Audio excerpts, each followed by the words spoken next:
بسم الله الرحمن الرحيم. حبايبنا طلبة تالتة اعدادي عاملين ايه في كل مكان؟ معاكم مستر محمد رأفت مدرس رياضيات. ان شاء الله النهارده يا باشا مع مسك الختام واخر كلام خالص هنحل مع بعض النموذج الاسترشادي المتوقع لمحافظة الجيزة. سمي الله كده، ربنا معاكم بإذن الله ان شاء الله، ونكسر الدنيا بكرة والناس كلها تحل والدنيا تبقى حلوة بإذن الله. سمي الله كده وصلي على النبي. أول سؤال معانا بادئ بتلاتة اختر، وطبعا سعادتك لازم تكون عارف ان انت يا باشمهندس بيجي لك جزء تراكمي، فلازم تكون عارف ان انت متوقع هيجي لك 3 اسئله تراكمي. انت ورزقك بقى فيهم، من اولى اعدادي، من تانية اعدادي، من 6 ابتدائي، يعني في الهندسه هتلاقينا حالين سؤال من 3 ابتدائي والله، محيط مربع. فتسمي الله. بيقول لك اذا كان ثلث عدد ما هو 4، يبقى انا معايا عدد تلته ب4. لو هنشتغل رياضه هنقول يبقى تلت العدد اللي هو س بتساوي 4. سعادتك هتحل معادلة، هتضرب هنا في 3 وتضرب هنا في 3، فدول هيروحوا مع بعض. 3 في 4 ب 12. خلي بالك ال 12 موجودة في الاختيارات غلط. ليه يا مستر؟ حبيبي تعرف تقرا عربي؟ انت لسه ممتحن عربي امبارح ولا اول امبارح. فإن ضعفه، انا عايز ضعف الرقم اللي انت جبته. الرقم اللي انا جبته 12، يعني 12 في ضعفه. ضعفه مين يا مستر؟ ضعفه يعني في 2 في 12 اللي هي بكام؟ ب 24. رقم 2 بيقول لك نقطة تقاطع المستقيمين 2 ص زائد 3 بتساوي كام؟ 5، و3 س بتساوي 12. كل اللي هعمله معاك ان انا هقول لك تعرف تحل معادلة؟ اعرف احل معادلة. يلا بينا. هنقسم هنا على التلاتة ونقسم هنا على التلاتة، فدول هيروحوا مع بعض، فأصبح عندك س بتساوي 12 اقسمها على التلاتة فيها الأربعة. بس خد المعادلة دي وحلها، دي معادلة عادية جدا بتاعت 5 ابتدائي. 2 ص زائد 3 بتساوي 5، يبقى 2 ص زائد 3 بتساوي 5. سعادتك زي الكتكوت كده هتمسك التلاتة تطلعها الناحية التانية بعكس الإشارة، يبقى ناقص 3. يبقى 2 ص بتساوي 5 ناقص 3 يدينا 2. نقسم هنا على الاتنين ونقسم هنا على الاتنين راحت، فتقدر تقول يا دكتور إن ص بتساوي 2 على الاتنين فيها الواحد. يبقى مجموعة الحل بتاعتك، ركز، السين الأول السين ب4 والصاد ب1، يبقى 4 وإيه؟ 4 و1 اللي هي نقطة تقاطع المستقيمين. رقم 3 بيقول لك مجال الدالة. طيب دي دالة كسرية. مجال الدالة الكسرية هو فرق أصفار المقام. فسعادتك هتمسك المقام اللي هو س تربيع ناقص 1 وتساويه بصفر. تحلها بقى معادلة، تحلها بالتحليل اللي انت عايزه. أهم حاجة تتنيل، لمؤاخذة أنا آسف في الكلمة، وتحل. طب نحل إزاي يا مستر؟ كل اللي سعادتك هتعمله هتودي الواحد الناحية التانية بعكس الإشارة، تبقى س تربيع بتساوي 1. خد جذر يمين جذر شمال، يبقى س بتساوي جذر الواحد موجب وسالب 1. حلو جدا. طب وبعدين؟ خلاص خلصت. يبقى المجال فرق الأصفار أو الأرقام اللي أنت جبتها، يبقى ما عدا 1 وسالب 1 أهي. اوعى تختار دي. قشطة.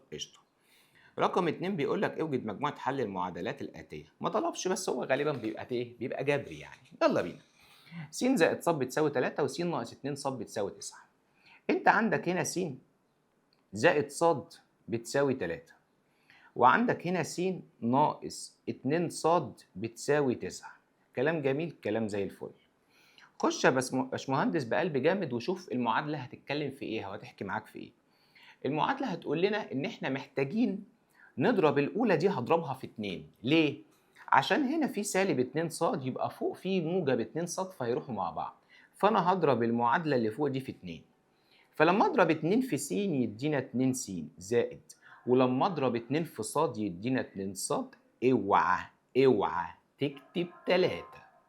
2 في 3 يدينا كام؟ 6.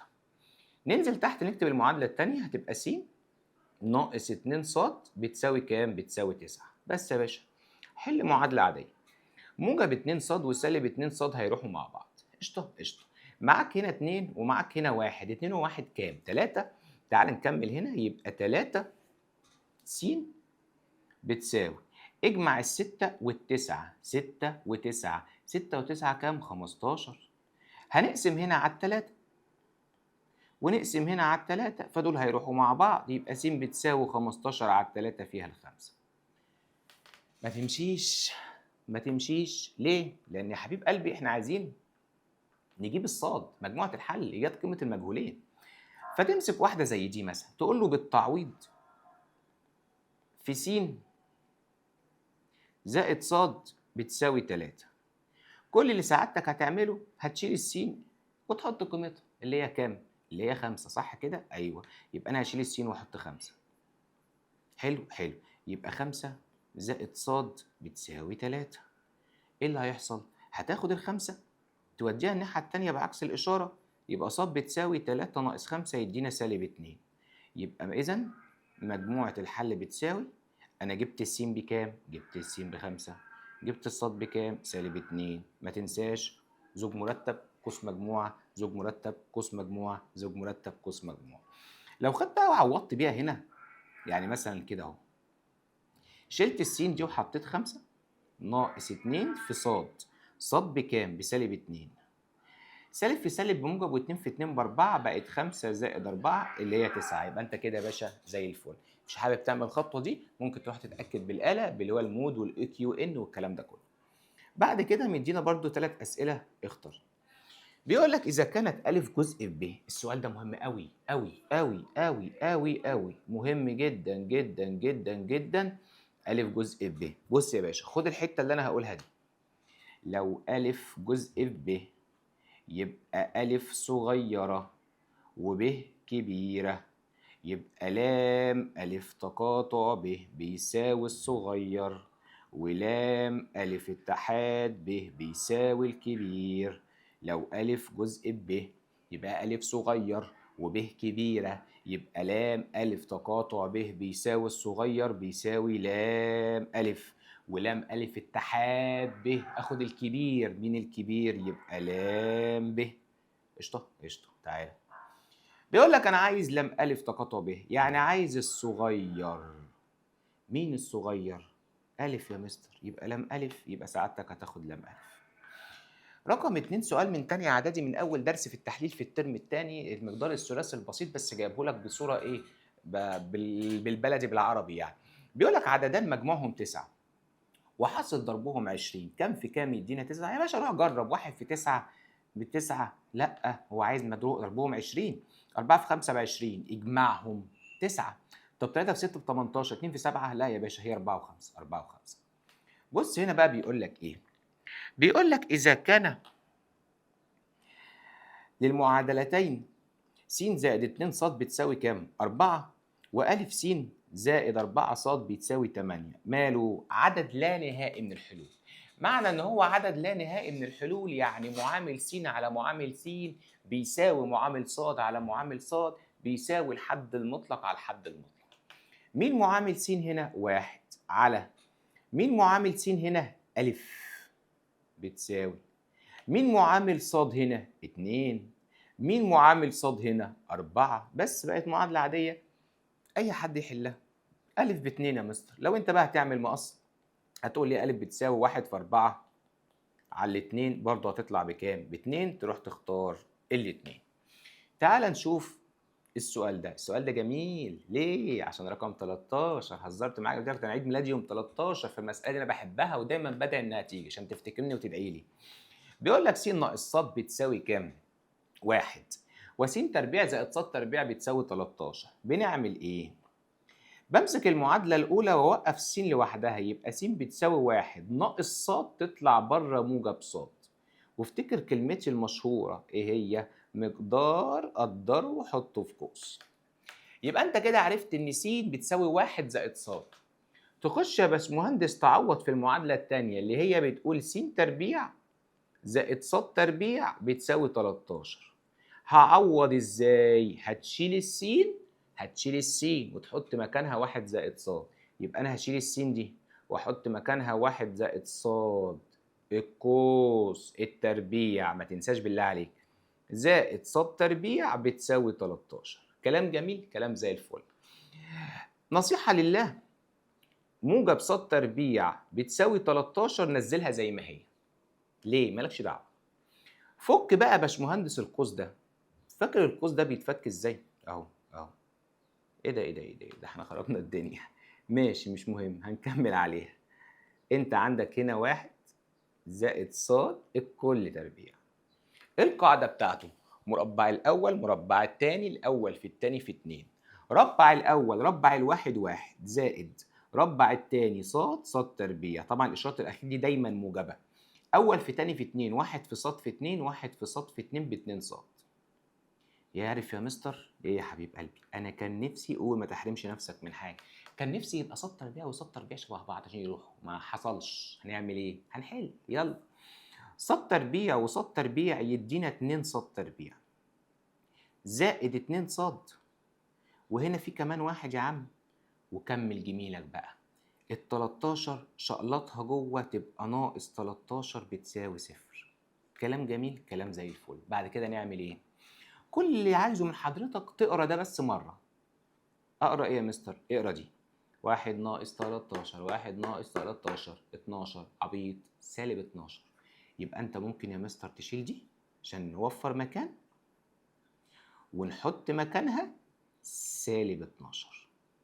الطالب المحترم المتربي ابن الناس طول السنة عارف ان لما يلاقي الاعداد دي اعداد زوجية بيروح يحلل.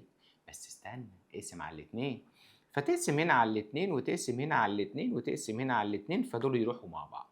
كلام جميل، كلام زي الفل. فاصبح عند حضرتك هنا ص تربيع زائد الاتنين هتروح مع الاتنين، يبقى ص ناقص 12 على الاتنين يدينا الستة. واصبح هنا يا باشا مفيش مفر غير انك تحلل تحليل بسيط. هتفتح قوسين. الص تربيع هي عبارة عن ص في ص. عددين ضربهم 6 طرحهم 1، مفيش غيرها 2 في 3. وحياة أهلك يا شيخ ركز في الإشارة.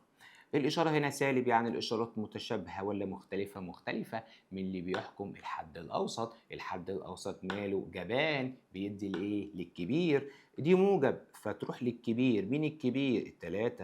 ودي تبقى إيه؟ تبقى سالب. لحد كده فيها مشكلة؟ ومنها يا برنس البرانيس الصاد تطلع ب2، ومنها يا حبيب قلبي الصاد تطلع بسالب 3. قشطة قشطة.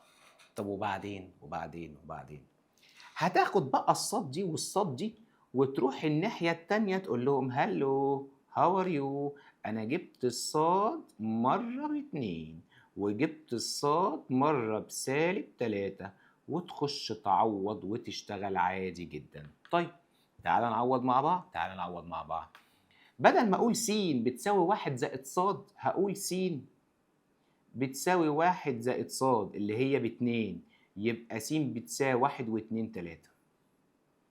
بدل ما أقول س بتساوي 1 زائد ص، هقول له س بتساوي 1 زائد سالب 3.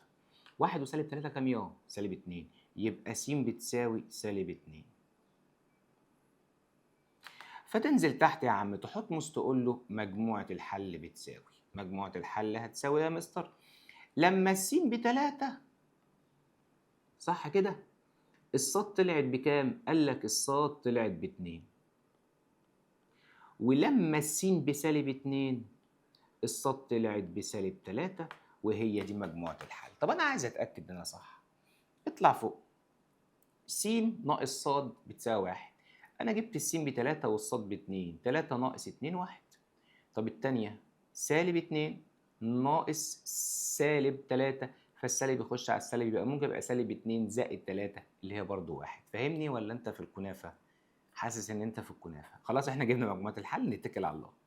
نيجي بقى كده نخش على اختر. بيقول لك اذا كان ن س بتساوي س زائد 1 على س ناقص س، فان مجال المعكوس الضربي في الامتحان، مجال المعكوس الضربي في الامتحان، مجال المعكوس الضربي في الامتحان. هتجيب المجال للبسط والمقام، هتجيب اصفار البسط والمقام. مجال المعكوس الضربي في الامتحان هتجيب المجال فرق اصفار البسط والمقام. البسط فيه موجب 1 صح يدينا سالب 1، وهنا في سالب 2 بسالب 2 صح. استنى عشان ما نكتبش حاجة غلط. أيوة سالب 2 تدينا موجب 2. خلي بالك أنت هتلاقي في الاختيارات سالب 1 و2 غلط. إحنا بنقول ح فرق كام؟ ح فرق سالب 1 و2. هنبص عليها هنلاقيها رقم كام؟ رقم د. كلام جميل، كلام جميل. رقم 2 بيقول لك ن س بتساوي س على س ناقص 1 زائد 1 على 1 ناقص س. بُص يا باشمهندس، اقرا دي كده 5 مرات، 1 ناقص س، 1 ناقص س، ينفع تبدلها؟ هو الطرح إبدال؟ لأ، طب هابدلها إزاي؟ تعالَ أقول لك، 1 ناقص س أنا هاخليها س ناقص 1 وما دام بدلت كأنك خدت السالب عامل مشترك، ففي سالب هيطلع هنا. فأنت عندك المسألة هنا موجب والمسألة هنا سالب، مين اللي هيقعد؟ يا مستر أنا خدت في ستة ابتدائي، والله هاجيبها لك بالضبط، في ستة ابتدائي في الترم التاني في الدرس التاني أو التالت كنا بنقول إن الموجب في السالب بسالب يبقى سالب. يبقى هنا يا مستر س ناقص 1 وهنا س ناقص 1 يبقى هنا س ناقص 1. وفي البسط س ناقص 1 يبقى س ناقص 1. س ناقص 1 فوق وس ناقص 1 تحت يروحوا مع بعض يتبقى كما تحتمس 1. رقم 3 بيقول لحضرتك إيه؟ إذا كان منحنى الدالة يمر بالنقاط 4 و0 و0 وسالب 8 وسالب 2. السؤال ده حلو أوي، حلو أوي، أوي، أوي، أوي. فإن مجموعة الحل دالة س بتساوي 0. عارف يعني إيه دالة س بتساوي 0؟ يعني ص بتساوي 0. عشان تجيب مجموعة الحل لمنحنى الدالة إحنا بندور على النقاط اللي قطع فيها محور السينات. طب ما ترجع كده لتانية إعدادي وأسألك سؤال جميل. هو لو المنحنى بتاعك قطع محور السينات، لو المنحنى قطع محور السينات يبقى الصاد بصفر. لو المنحنى قطع محور السينات يبقى الصاد بصفر، يبقى أنا هدور على النقط اللي فيها الصاد بصفر. تعالى 4 وصفر خدها بالحضن، صفر وسالب 8 امشي يا بت، سالب 2 وصفر خدها بالحضن، أنا بدور على النقط اللي فيها الصاد بصفر. يبقى أنا عندي هنا 4 وعندي هنا سالب 2، يعني كأني يا باشمهندس قطعت هنا في 4 وقطعت هنا في سالب 2، يبقى مجموعة الحل بتاعتك 4 وسالب 2 أو سالب 2 و4. هتدور عليها في الاختيارات إن شاء الله هتلاقيها رقم كام؟ رقم ج. رقم أو ثانيا بيقول لك باستخدام القانون العام س تربيع ناقص س ناقص 4 بتساوي صفر. طلع الألف اللي هي معامل س تربيع بواحد، طلع الب اللي هي معامل س بسالب 1، طلع الجيم اللي هي الحد المطلق بسالب 4. حلو، حلو جدا. يلا بينا يلا بينا. القانون بيقول ايه؟ القانون بيقول س بتساوي سالب ب موجب او سالب جذر ب تربيع ناقص 4 أ ج على 2 أ سالب ب موجب او سالب جذر ب تربيع ناقص 4 أ ج على 2 ايه أ. حلو. يبقى اقول له بتساوي سالب ب، هي ب بكام؟ بسالب 1، يبقى سالب 1 يعني 1 موجب وسالب جذر ب تربيع الب بسالب 1 اربعها هتبقى 1 ناقص 4 في أ اللي هي بواحد في ج اللي هي سالب 4 صح؟ على 2 في أ يعني 2 في 1. هتروح يا باشمهندس تعمل لي دي مرة بالموجب، يعني 1 زائد جذر، هي دي هتبقى موجب و4 في 1 ب4. أنا مش عايز ألخبطك، هيديها 16 1 ناقص 17 يعني دي هتبقى جذر 17 على 2، وهتعملها كده أهو 1 ناقص جذر 17 على 2 وتطلع الناتج وتطلع الناتج. معلومة ليك بس، ساعات يجي يقول لك كده حيث جذر 17 تقريبا بيساوي، مالكش دعوة بيه، مالكش دعوة، أنت كده كده أنت لو قالوا لك 5 في 3 بكام بتعملها بالآلة، لو 1 زائد 1 كام بتعملها، فأنت هتروح تعملها بالإيه؟ بالآلة. تعالى بعد كده نكمل. بيقول لك اوجد في أبسط صورة مسألة جمع س تربيع ناقص 1 على س تربيع ناقص 2 س ناقص 3 زائد س ناقص 3 على س تربيع ناقص 6 س ناقص 9. ثواني، دي موجب يا شباب، دي موجب عشان ده مقدار ثلاثي مربع كامل. دي موجب، هي مالها معاقة كده ليه؟ يلا دي جمع عشان اصل انا اقول لك قاعدين يتضربوا يدونا 9 يطرحوا يدونا كام؟ 6. مفيش. وكمان مفيش مربع فرق من مربع كعبين او مجموع مكعبين عشان يطلع لك حاجه زيها اللي هي شبهها يعني، او الحاجات اللي احنا كنا بنحكي فيها طول السنه. المهم يا باشمهندس احنا هنروح نعمل ايه؟ هنروح نعمل شرطة كسر زائد شرطة كسر. كلام جميل، كلام زي الفل. حل اللي فوق ده عبارة عن فرق بين مربعين، عبارة عن س ناقص 1 وعبارة عن س زائد 1. انزل تحت حلل المقدار ده. السين تربيع هي عبارة عن س في س عددين ضربهم 3 طرحهم 2، 3 في 1 3 في 1 أنت مالك هنكت ليه؟ مش عارف. الإشارة هنا سالب، يعني الإشارات إيه؟ متشابهة والّا مختلفة؟ مختلفة. مين اللي بيحكم؟ الحد الأوسط، الحد الأوسط ماله جبان، يروح لمين؟ يروح للكبير، يبقى هيروح لدي. دي سالب ودي إيه؟ ودي موجب. لحد كده فيها أي مشكلة؟ لأ. روح الناحية التانية، أنت عندك هنا س ناقص 3. انزل تحت حلل ده يا باشا، افتح قوسين وحلل. الس تربيع عبارة عن س في س، عادين ضربهم 9 جمعهم 3، 3 في 3. والإشارة موجب، إشارات متشابهة، مين اللي بيحكم؟ الحد الأوسط، الحد الأوسط ماله؟ سالب، أنت سالب وأنت سالب. يلا يا مستر نختصر، نختصر مين يا ولا؟ هات المجال، هات المجال، المجال ح مع ده. ح فرق أصفار الإيه؟ المقام. سالب 3 تدينا 3، وموجب 1 تدينا سالب 1، وسالب 3 تدينا 3 كتبناها، وسالب 3 تدينا كتبناها. خلاص خلاص خلاص. ينفع نختصر يا باشا، ينفع نختصر. يلا يبقى هنقول له بتساوي س زائد 1 هتروح مع س زائد 1، ماشي.